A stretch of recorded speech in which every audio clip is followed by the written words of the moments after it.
आप सभी लोगों का स्वागत है आज की मीटिंग में। पिछले कुछ हफ्तों से हम पवित्र आत्मा के विषय में अध्ययन कर रहे हैं।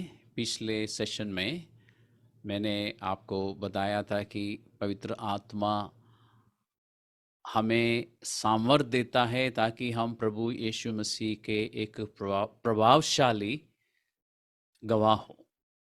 और हमने ये भी देखा पिछली बार कि पवित्र आत्मा हमारी सहायता करता है ताकि हम उन बातों के विषय में जान सके, पहचान सके जो परमेश्वर ने हमें मुफ्त में दी है। और उनमें से एक बात, यह एक चीज़ है कि हमारे पास मसीहा का मन है। यानी हर एक नए सिरे से जन्म पाया हुआ व्यक्ति के पास परमेश्वर या मसीहा का मन है। और फिर हमने ये भी देखा था कि पवित्र आत्मा एक मुहर है या एक छाप है परमेश्वर की ओर से कि हम परमेश्वर के हैं। और छुटकारे के दिन यानी रैप्चर के दिन, जिस दिन हमारे शरीरों का छुटकारा होगा, जिस दिन हमें नया शरीर मिलेगा जो अविनाशी होगा, उस दिन हम यहाँ से चले जाएंगे। पवित्र आत्मा इस बात की गारंटी है। ये सब अच्छी बातें हैं। और इन बातों के विषय में जब हम चर्चा करते हैं या सोचते हैं तो मन में आनंद आता है और मन धन्यवाद से भर जाता है, क्योंकि ये सब कुछ परमेश्वर ने किया है। हमने कुछ भी नहीं किया।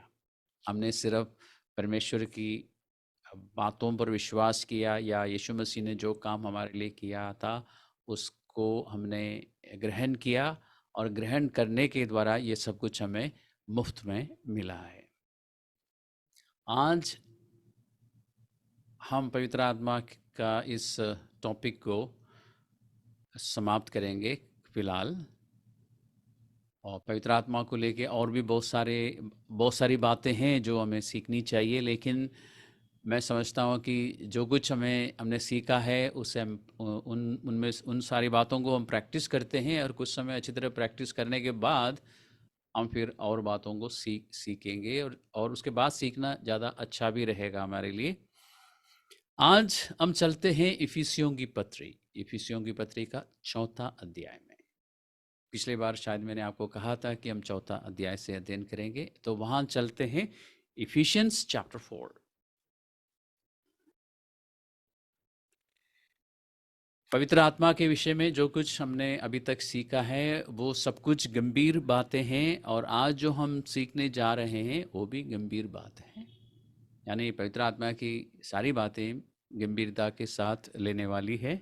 4था अध्याय का 30वां पद को हम पढ़ते हैं। Ephesians chapter 4 verse 30।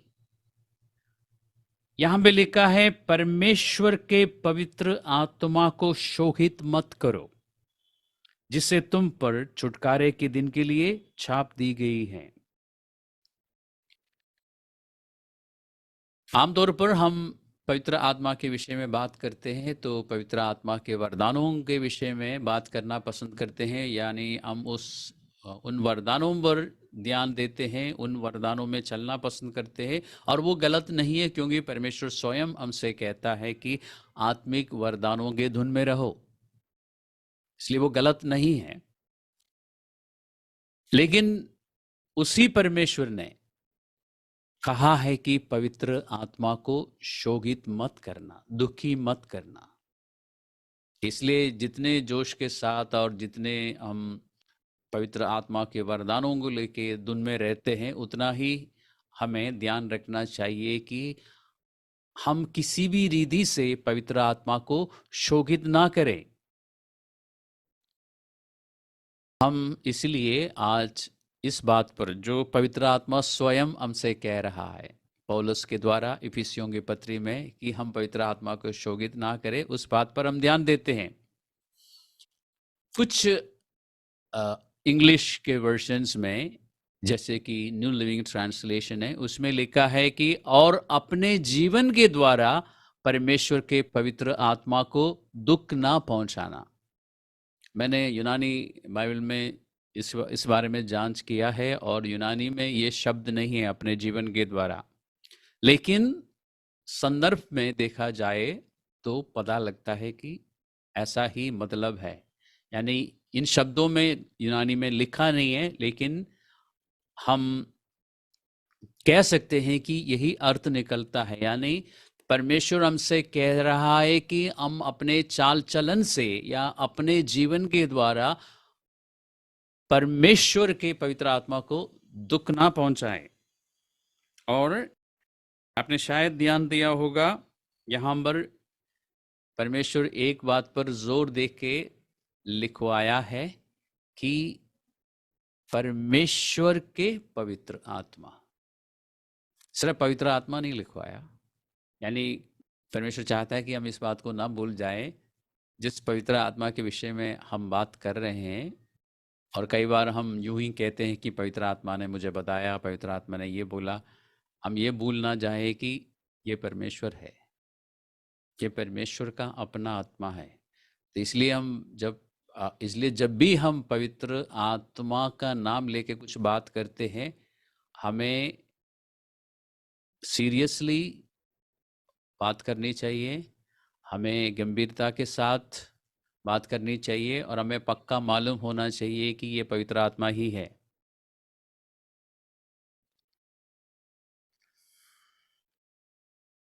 अब क्वेश्चन ये आता ना कि हम पवित्र आत्मा को शोभित कैसे करेंगे या कैसे करते हैं। जाहिर है कि हम सब करते हैं।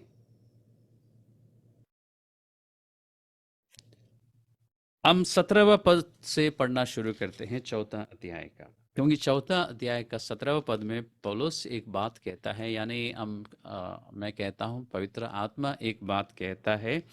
इसलिए मैं कहता हूं और प्रभु में आग्रह करता हूं कि जैसे अन्य जातीय लोग अपने मन की अनर्थ रीति पर चलते हैं, तुम अब से फिर से ऐसे ना चलो। दो शब्दों पर मैंने जोर दिया, आपने ध्यान दिया होगा, अब से और फिर से।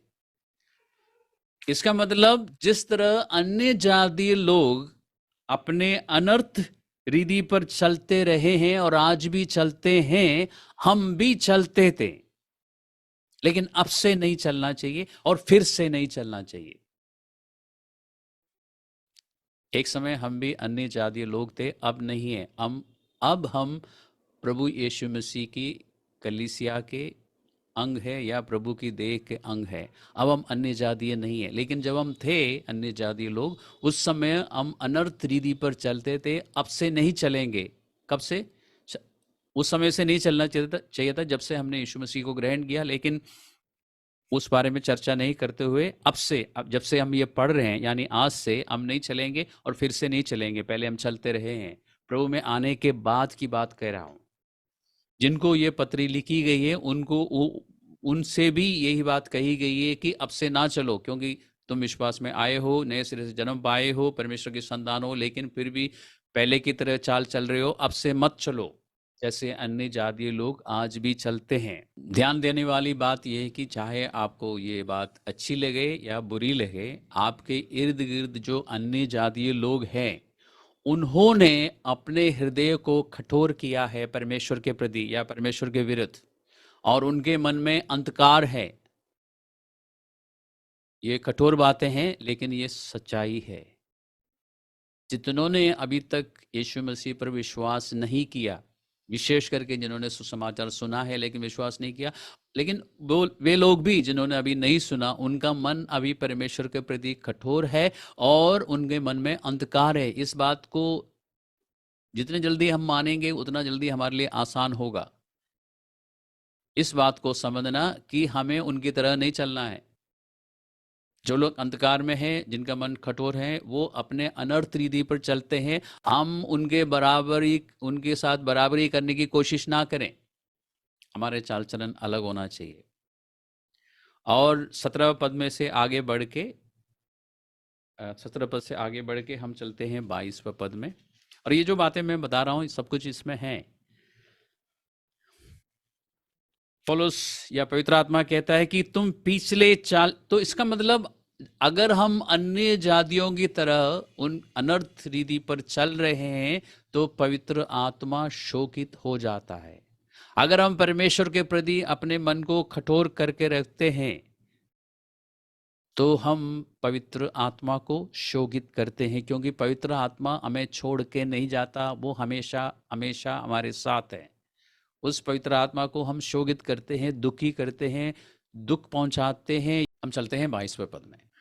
22वें पद में लिखा है कि तुम पिछले चाल चलन के पुराने मनुष्यत्व को भरमाने वाली अभिलाषाओं के अनुसार भ्रष्ट होता जाता है उतार डालो। ध्यान रखिए, इफिसुस की पत्री इफिसुस में रहने वाले विश्वासियों को लिखी गई है पहली बार, और उसके बाद बाकी कलीसियाओं में भी गई है, लेकिन जिनके नाम से लिखी गई है वहां पर विश्वासी नए नए थे, पुराने थे, और इनमें से ज्यादातर लोग विश्वास योग्य विश्वासी थे। उनको इंस्ट्रक्शन देते हुए, उनको निर्देश देते हुए पवित्र आत्मा कहता है कि तुम पुराने मनुष्यत्व को उतार डालो, अपने पुराने पापी स्वभाव और अपनी पिछली जीवन की शैली को फेंक दो। उतार डालने का मतलब है कि उतार के फेंक दो। उतार डालने का मतलब ये नहीं कि उतार के फिर से डालो, यानी फिर से पहनो, चर्च में उतार के रखो फिर चर्च से निकलते हुए पहनो, ये नहीं, उतार के फेंक दो।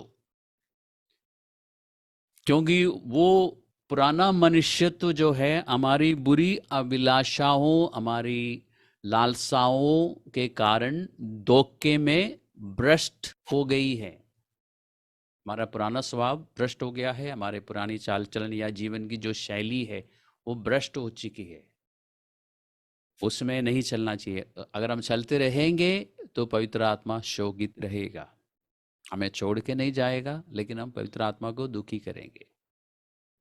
और पवित्र आत्मा कह रहा है कि इसके बजाय पवित्र आत्मा को अपने विचारों और व्यवहारों को बदलने की अनुमति दो, ताकि वो हमारे मनों में नया विचार भर सके और फिर उन नए विचारों में चलने में हमारी सहायता कर सके। लेकिन उसके लिए हमें अनुमति देना होगा।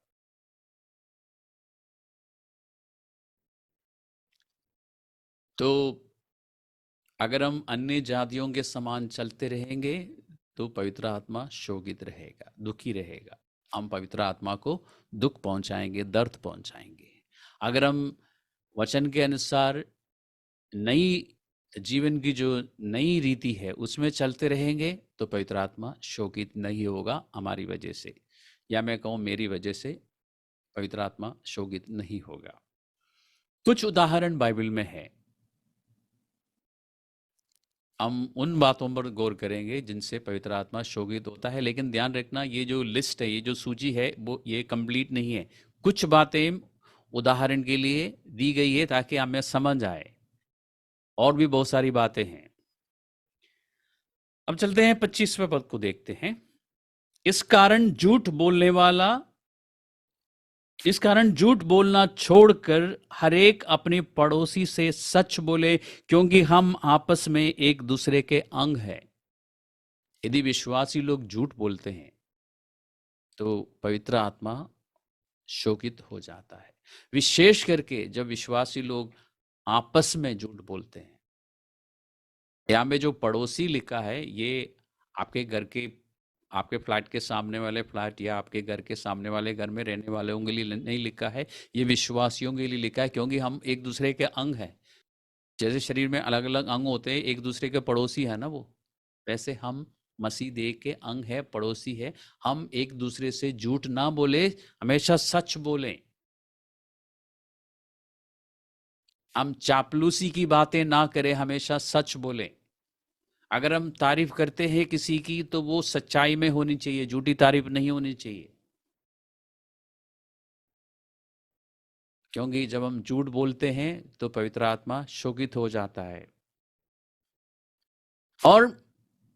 और बातों को लेके भी जब भी हम किसी से झूठ बोलते हैं, और किसी से मेरा मतलब जो विश्वासी नहीं है उनसे भी, आपने देखा होगा, जब विश्वास में आने के बाद की बात बता रहा हूँ, विश्वास में आने के बाद जब आपने पहली बार झूठ बोला तो बोलने के बाद आपको थोड़ा सा दुख, आपने थोड़ा सा दुख महसूस किया।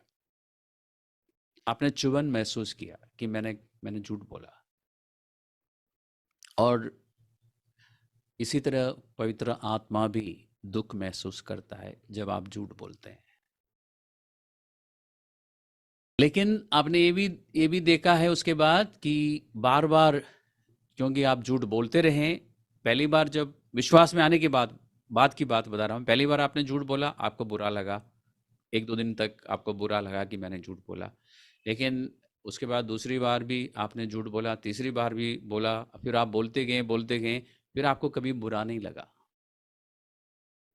तो शुरू-शुरू में आपको पता लगता है कि पवित्र आत्मा कैसे फ़ील कर रहा है आपके जीवन को लेके। लेकिन जब आप उसको इग्नोर करते हैं, नज़रअंदाज करते हैं, जब आपका बार-बार पवित्र आत्मा की बातों को आप इग्नोर करते हैं, नज़रअंदाज करते हैं, तो आपका आत्मा जो है उन बातों को लेके हम कह सकते हैं कि सुन्न हो जाते हैं। आपको पता ही नहीं चलता कि पवित्र आत्मा को क्या लगा। आपको पता ही नहीं चलता कि पवित्र आत्मा आपके उस व्यवहार से या उस बात से दुखी हो गया है। शुरू-शुरू में ही पता लगता है। अगर आप उसके अनुसार झूठ बोलना छोड़ देंगे, पवित्र आत्मा से सहायता माँगेंगे, तो फिर आप झूठ नहीं बोलेंगे। या आगे जाके कभी बोल बोल भी जाएँगे तो एकदम आपको पता चलेगा कि नहीं, मैंने गलत किया है। और ये सिर्फ़ झूठ बोलने को लेके ही नहीं, हर गलत काम जो आप करते हैं, शुरू-शुरू में पवित्र आत्मा आपकी सहायता करता है, आपको पता लगता है कि आपने गलत किया है, आपको नहीं करना चाहिए था। यदि आप तुरंत परमेश्वर के सामने अंगीकार करेंगे और अनुग्रह माँगेंगे ताकि आप दोबारा ना करें ऐसा, तो जब भी आपसे ऐसा गुनाह होगा या गलती होगी, आपको पता चलेगा और आप धीरे-धीरे करना छोड़ देंगे। ओके, हम 25वां पद में थे। झूठ बोलने से पवित्र आत्मा दुखी हो जाता है, शोकित हो जाता है। 20वां पद, क्रोध तो करो पर पाप मत करो, सूर्य अस्त होने तक तुम्हारा क्रोध ना रहे। गुस्सा करने के लिए मना नहीं करता परमेश्वर, लेकिन ध्यान रखना गुस्से में हमसे पाप ना हो। यानी गुस्सा हमें हमारा हमारे जीवन को नियंत्रण ना करे, हमारा जीवन का नियंत्रण गुस्से के पास ना हो। यानी गुस्सा हमें कंट्रोल ना करें। उस गुस्से में आके हम कुछ गलत बोल सकते हैं, कुछ गलत कर सकते हैं, जिससे पवित्र आत्मा शोकित हो जाएगा। और जब पवित्र आत्मा शोकित हो जाते हैं, हम भी आपको एक्सपीरियंस होगा कि आपने गुस्से में कुछ बोल दिया या गुस्से में कुछ किया, उस थोड़ी देर के बाद आप एक दुख महसूस करते हैं या दर्द महसूस करते हैं। आप अपने आप से पूछते हैं कि मैंने ऐसे क्यों बोला, मैंने ऐसे क्यों किया। वो आपको इसलिए लगता है क्योंकि पवित्र आत्मा भी वही महसूस कर रहा है। लेकिन अगर आप उस गुस्से को ठीक करने के लिए, उस गुस्से पर काबू पाने के लिए पवित्र आत्मा से सहायता नहीं मांगता, तो फिर धीरे धीरे गुस्सा करने के बाद आपको कुछ नहीं महसूस होगा।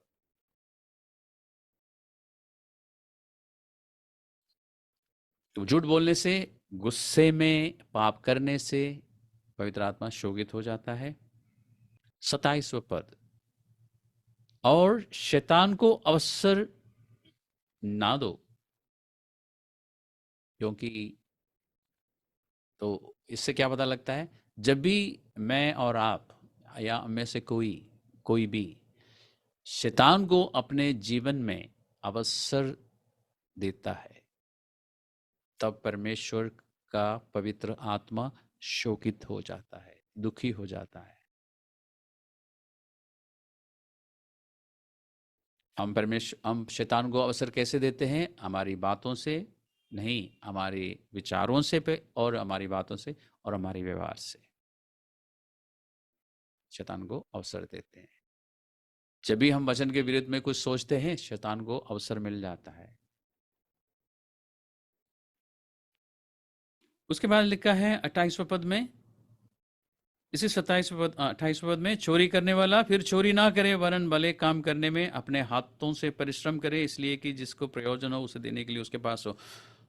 और मैं जानता हूं कि हम में से ज़्यादातर लोग कहेंगे कि नहीं, मैं तो नहीं चोरी करता। और इस विषय में हमें हमें गौर से देखने की ज़रूरत है, क्योंकि कई बार हम चोरी करते हैं और हमें पता भी नहीं लगता। हम ऑफिस में काम करने वाले लोग कई बार ऑफिस की चीज़ें उठा के ले आते हैं घर में, ये सोच के कि इससे कोई फ़र्क नहीं पड़ता। छोटी छोटी चीज़ें जैसे जैसे stationery, pen, pencil, paper, Xerox करना, ऑफिस की मशीन में अपने पर्सनल ज़ीरॉक्स करना, मल्टीपल कॉपियाँ निकालना। अगर आपके बॉस ने आपको परमिशन दी है, अनुमति दी है कि आप अपने पर्सनल फोटोकॉपीज इसी मशीन से आप कर सकते हैं, तो फिर वो चोरी नहीं है, नहीं तो वो चोरी है। जिन चीज़ों के लिए आपके एम्प्लॉयर की ओर से आपको अनुमति है, उन चीज़ों को आप लेके घर लेके आ रहे हो या इस्तेमाल कर रहे हो, तो वो चोरी नहीं है, नहीं तो वो चोरी है। तो हम सबको ध्यान रखने की ज़रूरत है। जो चीज़ें हमारी अपनी नहीं है, उसको हम अपने पास रखते हैं, तो वो चोरी है। आपको चोरी का मतलब ये नहीं है कि विश्वासी लोग बैंक बैंक में डकैती करेंगे, और इस तरह बहुत सारी चीज़ें हैं जो पवित्र आत्मा आपको बता सकता है।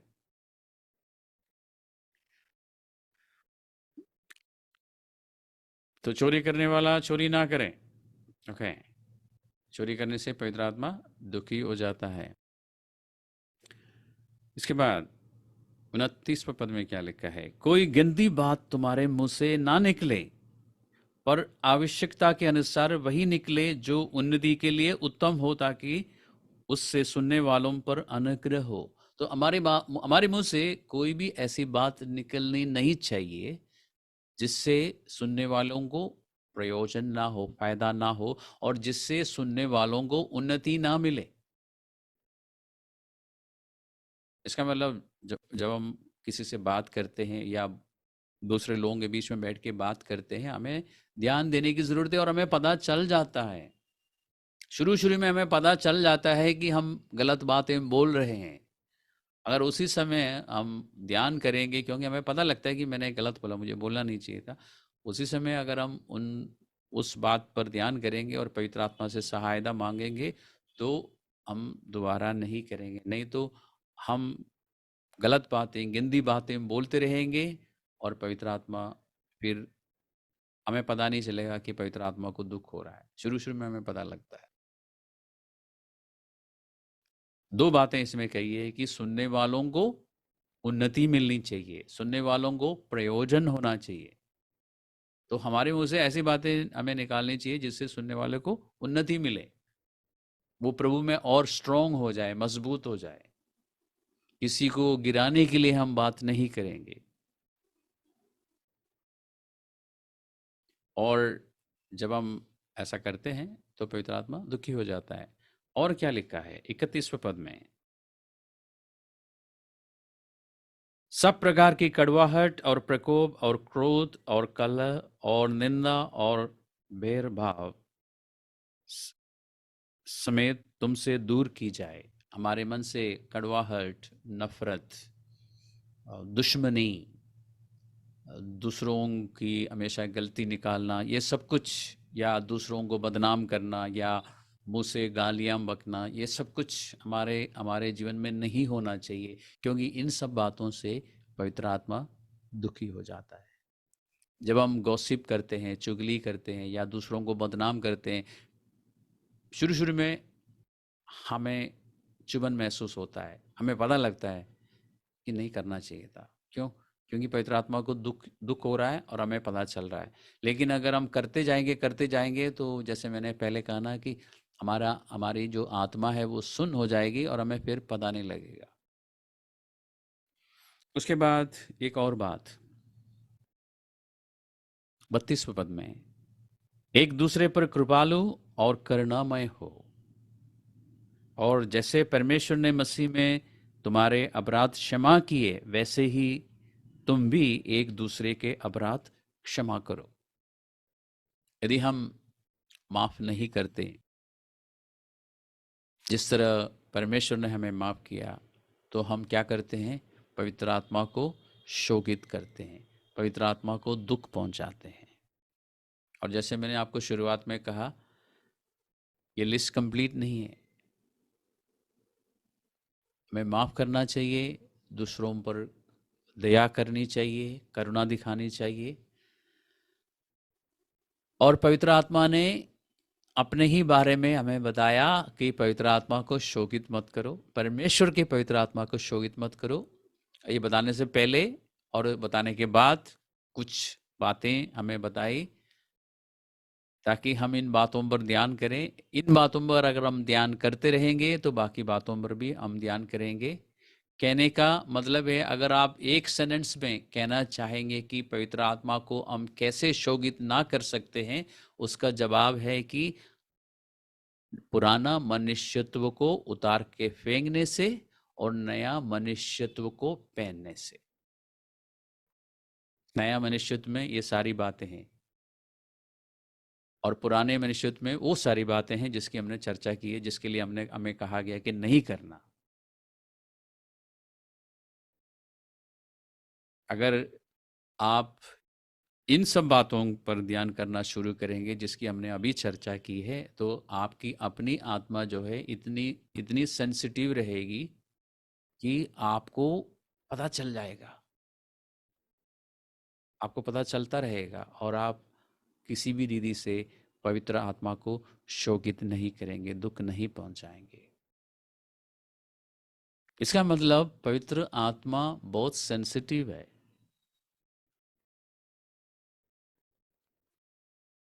पवित्र आत्मा बहुत सेंसिटिव है।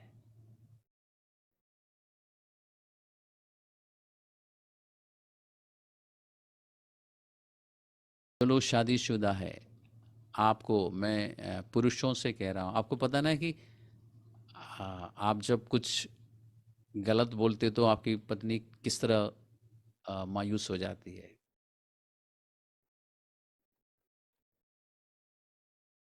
वैसे पवित्र आत्मा भी हो जाता है। पुरुषों को इतना फर्क नहीं पड़ता, वो जल्दी मायूस नहीं होता, लेकिन आपने अपनी अपनी अपनी पत्नी के विषय में आप ये कह सकते हैं बहुत जल्दी वो सेंसिटिव है। आप कहते हैं वो सेंसिटिव है बहुत, उससे कहीं ज़्यादा सेंसिटिव है पवित्र आत्मा।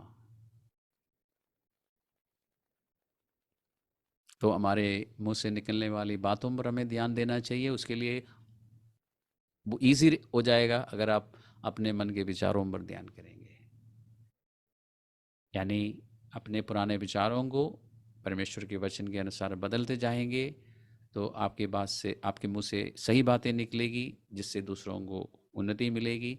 आपके हाथों से या नहीं, आपके व्यवहारों में हमेशा ऐसे होंगे, ऐसे काम होंगे आपके द्वारा जिससे परमेश्वर को महिमा मिलेगी और पवित्र आत्मा कभी भी शोकित नहीं होगा। तो इसके साथ हम पवित्र आत्मा का जो टॉपिक है यहाँ पर समाप्त करेंगे और जितनी भी बातें हमने सीखी है हम प्रैक्टिस करेंगे और फिर कुछ समय के बाद हम इस बारे में चर्चा करेंगे, देखेंगे हमें कितना कामयाबी मिली, कितना हम एक्सपर्ट हो गए हैं पवित्र आत्मा के द्वारा चलाए चलने में। वो तो हमें खुद ही पता चलेगा, हमें एक दूसरे को बताने की भी ज़रूरत नहीं होगी। तो आप सबका धन्यवाद आज के इस मीटिंग में हमारे साथ जुड़ने के लिए, और अगली बार जब हम आएंगे तो कुछ और विषय पर हम अध्ययन शुरू करेंगे।